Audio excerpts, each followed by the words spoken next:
Hello everyone, আমি recently একটা বার্থডেতে গেছিলাম। তো সেই বার্থডেতে আমি একটা রিটার্ন গিফট পেয়েছি। এই রিটার্ন গিফটের মধ্যে কি কি আছে সেইটা নিয়ে আজকের ভিডিও। তাহলে চলো শুরু করা যাক। ছোট ব্যাগে বড় চমক কি করে সম্ভব? এইসব উপহার আমার? হ্যাঁ, এইসব আপনার। এটা হাতে কেউ তৈরি করেছে। এটা একটা ব্যাগ অ্যাকচুয়ালি।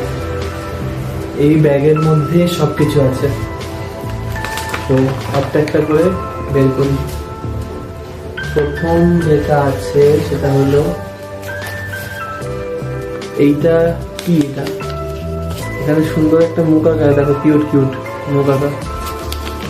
এটা মেবি রাখার কিছু, এর মধ্যে কিছু রাখা যাবে হয়তো, এরকম কিছু, অথবা জানি না, আমার কথাই যে এরকমই দেখতে। এটা সুন্দর বেশ। আচ্ছা, একটা বেলুন আছে। বেলুনটাকে কখনো পরে ফুলিয়ে খেলার জন্য।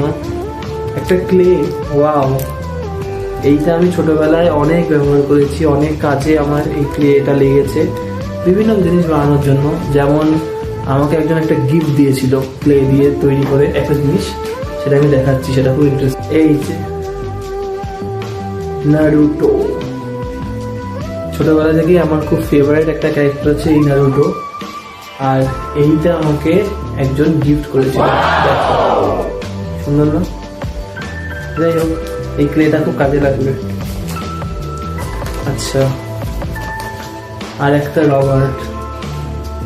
তো টোটাল এই হচ্ছে ব্যাগ, মধ্যে রবার্ট, ক্লে, একটা এই টিউব টাইপের কিছু, একটা বেলুন, আর মেবি দুটো লজেন্স ছিল যেটা পরে বের করা হয়েছে। দেখো এটা কি সুন্দর একটা রিটার্ন গিফট। তো যারা রিটার্ন গিফট দিতে চাও তারা এই আইডিয়াটা ব্যবহার করতে পারো এবং এইভাবে একটা রিটার্ন গিফট বানিয়ে যারা অতিথি তাদেরকে দিতে